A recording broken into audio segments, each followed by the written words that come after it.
too.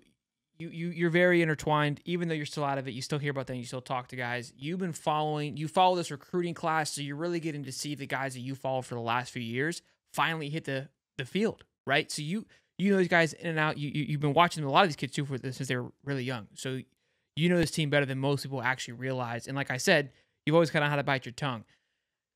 There's some excitement, obviously, from my side. Always will be. We're 12-0. We're back. I want to get your honest and true opinion. Do you, one, your belief in Billy, right? Is he the guy to take it? Because you've been close to the program as well. And is this team as talented as I believe that it is, as people are claiming it to be? And is the schedule, it's a loaded question here, so make sure you write it all down. And is the schedule, scary, or is it just logo fever? Yeah, so I'll hit the schedule portion first. I think the schedule is a gauntlet. Now, a lot of the teams are having to break in new quarterbacks. So you're not. I think when you look at the schedule, you see the logos on the schedule. You're like, how the hell do they win 3 or 4 games? And then you kind of dive further into it, and you look at teams that are bringing in new quarterbacks. Obviously, super talented teams, all in the SEC. But at the top of that's obviously going to be Georgia, Texas. Those are probably your two big marquee names that everybody's kind of pretty much already chopped up a loss. Then you go to guys like Texas A&M, who Connor Wegman hasn't been healthy all of his career. You've got LSU, who's breaking in a new quarterback. You've got Mississippi State, who's got a brand new coach. Any Um, quarterback. Obviously, Miami, just to start out the year, is breaking in a new quarterback and a brand new. He's playing in a new system for Miami, though it is similar. It has some similar nuances to what he played at Washington State. You're playing with new receivers, new running back, and then of course you can never count on Mario Cristobal to take a knee when the game's locked up. Um, and then of course you get the back end of that schedule, and it's essentially a murderer's row at the back end of that schedule. So Florida's got to stack wins early.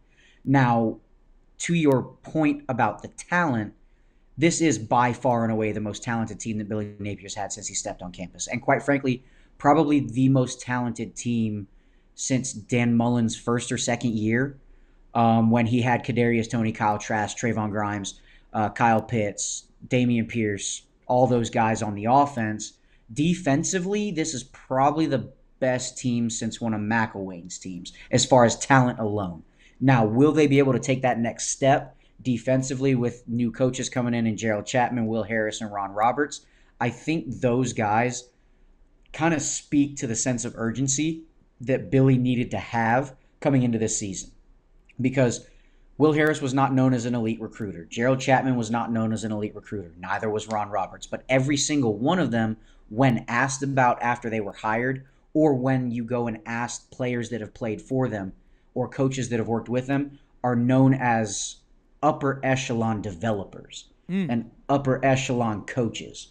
So Billy, I guess from my perspective, Billy knew he needed to get the most out of his guys right now. Mm. And I think that speaks to the hirings of Gerald Chapman, Will Harris, and Ron Roberts. Obviously, your secondary last year was not very good. Still very young, but gave up a lot. You bring in somebody like Will Harris, who had one of the top secondaries in the country when he was at Washington, has an NFL pedigree, played at USC, and is known as a fantastic coach and a fantastic developer. Now you've got him working with a talented young secondary, with some older guys coming in from the transfer portal with DJ Douglas, Asa Turner, Triquez Bridges, I'm sorry, to mentor those younger guys like Jordan Castell and Bryce Thornton, who I'm super high on. And then, of course, the cornerback room, you've got a veteran leader in Jason Marshall, Devin Moore, who's now a junior.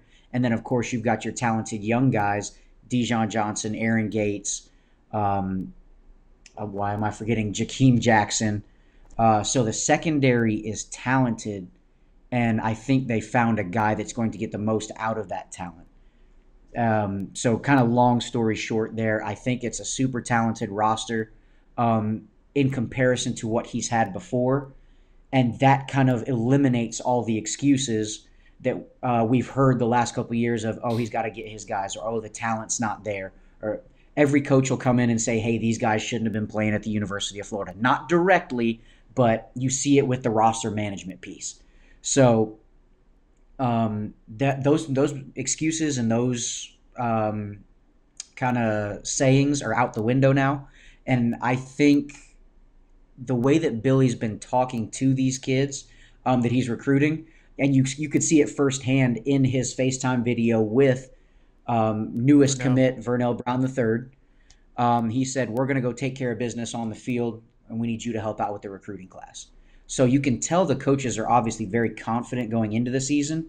We just have to see that materialize as fans and as reporters or whatever you may be in order to actually buy into what's being said.